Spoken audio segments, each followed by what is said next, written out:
Well, welcome back into the studio. This project is actually done quite a while ago.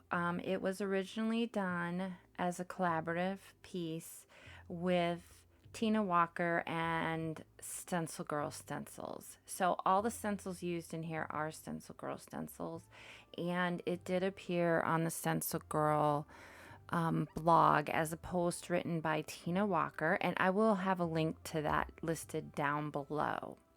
So this was a collaborative, and it is being featured in Strawberry Moon magazine issue 4, which is the fall issue, which should be out. I'm not sure if it's out the end of November or if it's already come out by the time this video comes out, or if it's not coming out until December. I'm not positive about that. But this is the making of 13. Now, it has gone through a few changes. So the original, what you're seeing is the videotaping of the original, which was featured in the on the StencilGirl Stencil blog. Since it's gone to the gallery, it is now in the gallery at SAG, where you can see the information down below in the description box of the SAG gallery. It's the gallery that I have my art in.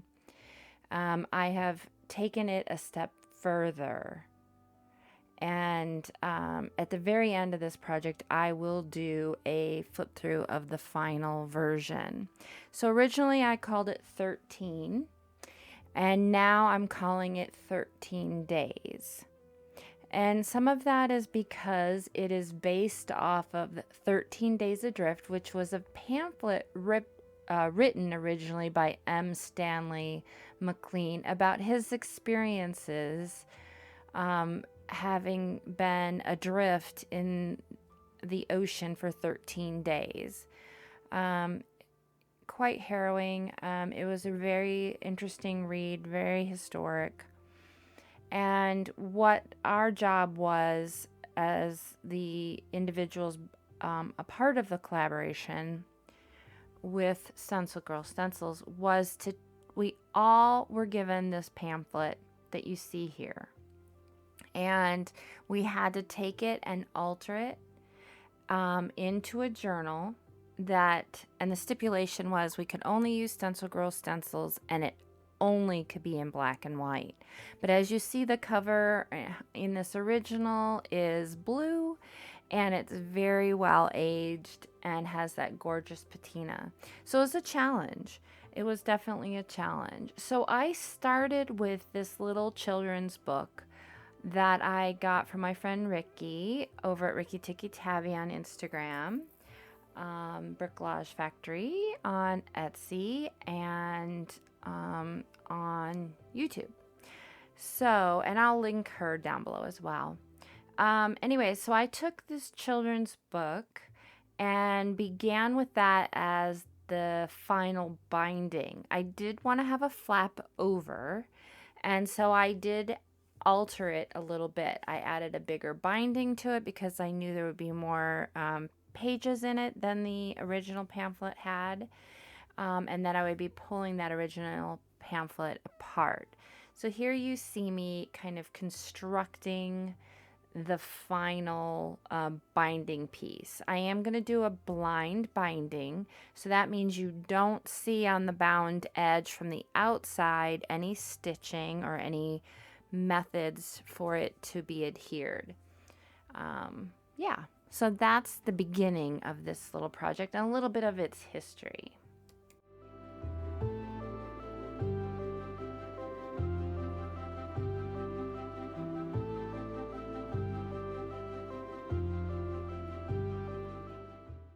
Now you can see that I have taken some measurements of the outside binding to get my page sizes, and I'm using this watercolor paper. It's a rather thin watercolor paper, but I knew I was going to be doing a lot of layering, collage work on each page.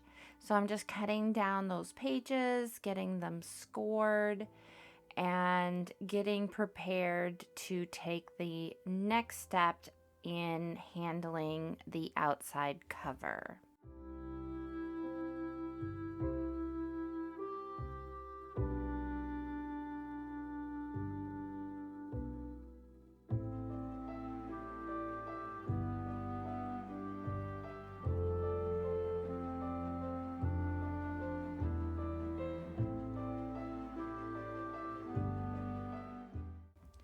So the method I'm using on these pages is to adhere one side of one 4-page section to the other side of the second 4-side page section.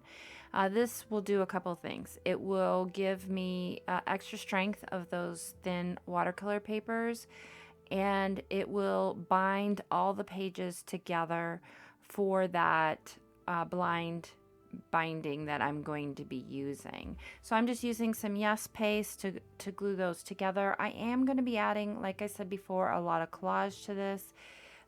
So it's going to, these pages are going to have a lot of strength to them.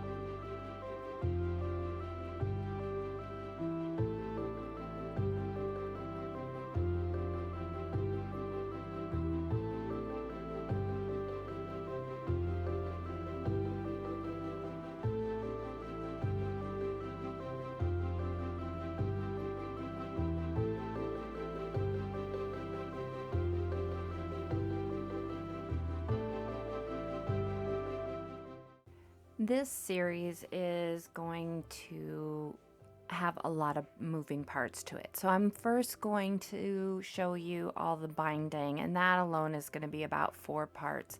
It took me some time to get this baby together. So hopefully you'll find it interesting. It is different than anything I've done in the past and shown you, so I thought it would be interesting. Plus the whole process of how it came to be and the different phases it took on as I continued to work on it. So we'll go through the binding of it, and then we'll go into the different layers it then took on when I started to work on the pages.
Now that all the pages are connected, I am going to be focusing back onto the front cover. So I am using some upholstery fabric samples that I'm going to piece together to cover the binding.